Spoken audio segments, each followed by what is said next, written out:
Sorry to have rushed you a bit, Vasudha, there, but given the time, we have about just 15 minutes to finish up, and we have another session starting after this. So I just want to sum up. Following up from Vasudha, I'll quickly say that I had started talking about, sentences do the work that scholars do.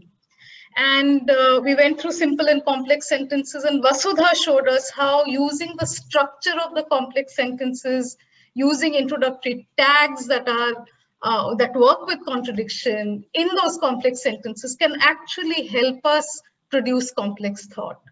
Following from there, I just want to point out one more thing, is that if we are saying that the work of the sentence is the work of the scholar, then one thing really important to remember is that scholars, academic writers are always working with sources. So if you ask me, how is an academic writer's work different from other people's work, or how is a sentence in an academic writing project different from a sentence in a poem or elsewhere, and even those things could do it, but this is definitely the hallmark of academic writing as I understand it, is that we are constantly working with sources. We don't work in vacuum. In fact, look at your answers, your questions, your research papers, your books, your chapters. We are constantly summarizing, analyzing, and responding to material that we are looking at. And that material can be statistical data.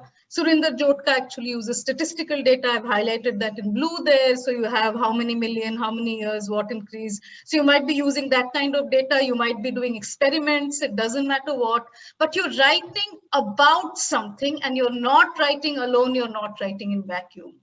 So for that, I just want to point out that our sources may be statistical, or our sources may be textual. It could be a journal article or a book that we've read, a review article, doesn't matter what, but the data is text, right? And I want to point out with the example that you looked at from CAR, that there are two things here that please pay attention to. We won't have time to elaborate it today, but in our longer workshops, we spend a lot of time on this. Is that when we are bringing in a source in our writing, there are two things that we essentially do. We quote them and we summarize them, right? And in the middle of quoting and summarizing, which is really other people's ideas, and we must remember to attribute that correctly, and we see Nicholas Carr does that. He tells us what he gets from Clive Thompson, he tells us what he gets from Marshall McLuhan. But one person he quotes, the other person he summarizes, and in the middle of all that, Vasudha pointed it out, in the middle of all that, he manages to also put forth what he wants to say, right? A very small, subtle way. It's not just a boon, it comes at a price, right? It comes at a price, his Carr stepping in and saying, this is what I think of it. And why do I think of it? Well, I prove for it. There is Marshall McLuhan's idea of blah, right? So I quickly wanted to make a note of that, because just in these tiny sentence examples, you see all the work, and not all, but most of the work that academic writers do when they write, right? So you have here a summary, you see analysis. In Jotka's example, you have the data, and the beginning portion is basically his analysis of the data that he's working with. You have summary, you have analysis, you have quotation, you have different types of sentence structures, you have complexity of thought because of the kind of words and sentences you're using. So pay attention to that, and this way of reading can actually help us out with the way that we're writing. So paying attention to all of this helps us pay attention to the sentences that we're writing when we do write. So academic sentences work with sources, and that is one job that certainly qualifies academics from other people. Now, I promised we'll also talk about, academic writing that doesn't seem to work, or academic writing that is punishing, that is sentencing, that is difficult to read and understand. And I have on my screen right now these are two WhatsApp messages that two of my friends have sent me, and they all know that I do academic writing, and I had this workshop today, and precisely for this, two different people sent me this saying, oh yeah, you're doing a workshop on sentences, why don't you see what someone is saying? So let's look at what is going on here. So this is an example of the punishment of writing academically in a way which we are hoping we can dissuade you from. So this person says, are you kidding? I'm an academic. I write stupid shit that even I can't read it. My own wife asks me for the summary, right? So this is the, and one can think about why it is that academics write in a way that they're not clear and that they're not understood, right? So we can think about it. So my point is, does academies have a particular kind of sentence that no one else will touch? And truly, there's a way in which no one else will touch some of the writing that our cohort does produce, right? On the right side is another snapshot from another article, and I will show you more of that. The whole thing is one sentence. And another friend actually WhatsApped this to me. So I'm putting these two together because I know this is a concern of many, many people who have come to this workshop today. That what is this one kind of academic writing which either we find very hard to read, we're expected to write, are we not, what is the deal with it, right? So on the right is one whole sentence from beginning to end. It begins, I contend though that this may be thought of as a kind of Heideggerian connection to the auto-anthropological and Western-centric understanding of technology, blah, blah, blah, blah, goes on. Like the whole thing is one sentence. So what is my take on all of this, right? What my take on all of this is the following. So what I did was I actually, so after looking at it, I went to the whole article, and this is the article right here. You have the, and it's a published article. Who knows? It might even be Scopus Index. I have no idea, but here it is. So I decided to look at it carefully, right? So my question is, when I looked at it, I asked myself, well, what is it that makes academic prose difficult to read? And I bet most of you looking at this sentence right now, and I've also enlarged the text for you to quickly read through. And again, it's one sentence on the left side, and I've copied it from the snapshot on the right. This is the opening on this essay that we're looking at. So turns out that academic prose becomes difficult to read when it's hard to figure out what that bare clause is that I talked about, right? And what is the bare clause? What is the qualifying information? If we can just get a handle on that, everything begins to, at least from the point of view of structure, fall in place. And my reading is here. I'm not very good at reading or writing this kind of sentence, but I'm able to read it. I'll show you how, right? The other reason that makes academic prose difficult to read is that there are references and concepts we don't know, and it's written as if I should, right? So it's written as well, don't you know what ontology and what technology and technologicity is? I don't know. So for example, look at here, the cosmotechnics in between Heidegger's ontological and Stiegler's organological understanding of technology. Now, nobody's saying that if you went and read Heidegger and Stiegler, you will not understand or meet these concepts. The point is that if I don't know what Heidegger's ontological and Stiegler's organological understanding of technology is, and if it's written as if I should know, then I won't understand what it is, right? So now what I've done is I did exactly what I did earlier with the sentences, where I go for their information on the noun and the verb, and I know that's what, and everything else is qualifying.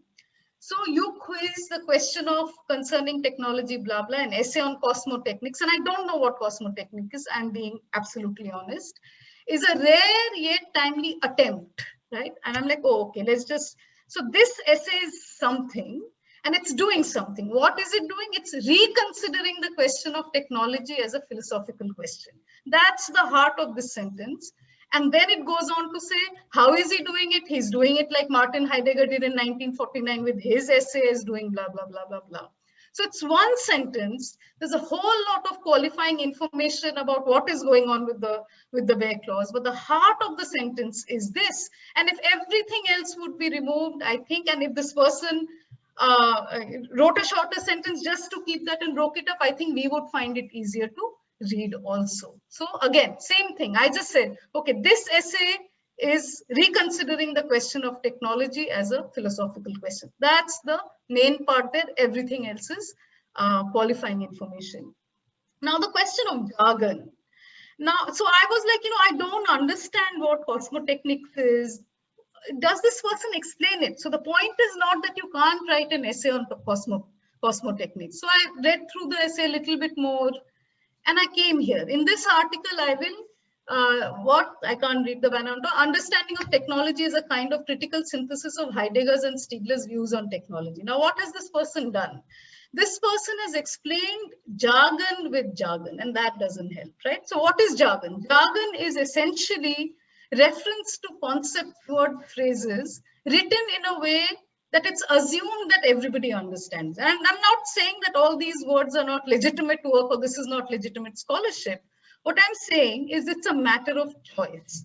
Now, if you're going to explain jargon with jargon, then somebody who doesn't know it is not going to understand. So it's a matter of choice, really. Do you want people who know your subject as well as you? So I've read Heidegger, I've read Stiegler, I know what all of this is, and I'm reading you and I understand. What if I haven't read Heidegger? What if I haven't read Stiegler? Will I be able to understand it? So people make a choice to write in a way where they're understood only by certain people or are understood by others who don't know what that material is. And it is a matter of choice, really, and I want you to understand that, right? Now, this is the reason why some academic sentences and prose looks like this. But there's also something else that happens. That sometimes people think, and I meet this all the time, that students are also asking me, but shouldn't be writing in a way that it looks academic, right? So are you working with concepts that are legitimate and experts who know all of that will understand? And since you don't know the concept, you don't understand it, and it's not written if you don't understand it, it doesn't give you access? Or is it, are you writing in a way so that it looks and sounds academic but doesn't mean anything? And that happens all the time also. And I have a little cartoon from Calvin and Hobbes, which I'm sure a lot of you have seen. He's making fun of the idea, the dynamic, that the idea that academic writing is about, being intimidating and have an impenetrable fog, and, and he writes this title, and there are all these title generators online as well, to sound and look academic when it doesn't mean anything. So that's a distinction one has to make. And the point then, therefore, is this, that that is what jargon is, and it's up to you how you want to use that. Now, in the interest of time, there is a sum up here where I wanted to see, we set out to understand properties of academic sentences, and I think we've gone over some main clauses, subordinate clauses, how they make up this. I didn't cover everything. I just covered like 2 or 3 things. There's a lot more to learn. Please go and look it up. That while reading and writing, if we keep a handle on where clauses and qualifying information, that helps our reading and writing. Complexity of structure can help with complexity of thought. And it's okay to read sentences for this structural template. And I want to explain this to you a little bit. This is a method we have been developing at the CWP, and it's great fun. We really enjoy doing this. And what do I mean by that, right? So we looked at why it becomes punishing. Let's look at how to make it enjoyable. Of course, the author of this essay is Peter Lemons. So when life throws you lemons, what should you do? So here is a sentence, and this is an important point to remember, that even this author, right, while the sentence looks like this, is this author doing all the work that scholars do? Engaging with sources, we said, is one of them. So I've taken that sentence again, and what I've done, and in this format, I have to be perfectly honest, I don't understand the context because I'm not familiar with what Heidegger's and Stiegler's views on technology are. I don't know what cosmotechnical understanding of technology is. This person has not bothered to explain it. So I don't understand it. But I read the way that I do, where I read the sentence for the structure, and I realize this person has actually a very interesting structure. And what I've done is I've taken the template from the sentence, the structural template of the sentence, and I've put it at the bottom here, right? In this article, I will present dash as kind of dash views on, showing that on the one hand it acknowledges, while on the other dash. If you take this format, basically this is what the sentence is doing. I've modified it slightly and I've finished it, right? In this article, and maybe one of you will write this article, in this article I will present how Vasudha and Ananya present sentences as a kind of fun thing to do, combining views of scholars like Stanley Fish, Graf, and Birkenstein. And by the way, these are authors you can look up if you're interested in working with sentences. scholars like Stanley Fish and Grafin Birkenstein, showing that on the one hand, their work acknowledges the necessity of some knowledge of grammar, while on the other, to recognize and play with templates, right? Exactly what we did today.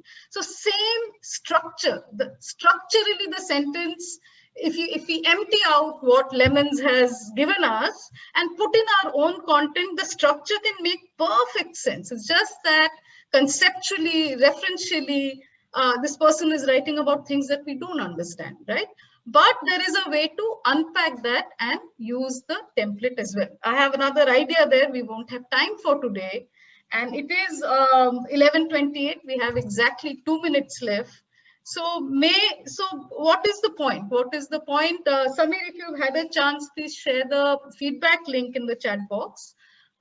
So what is the point? The point is treat sentences as friends. And one of the things you can take back today is the idea of the bear clause, the idea that once you have figured the noun and the verb and how they are functioning and know what the qualifying information is, that makes your reading easier. And with practice, it won't happen in one day, but with practice, it will make your reading easier and your writing easier. So may you always have a handle on the bear clause. That's a writerly benediction that I would like to leave all of you with.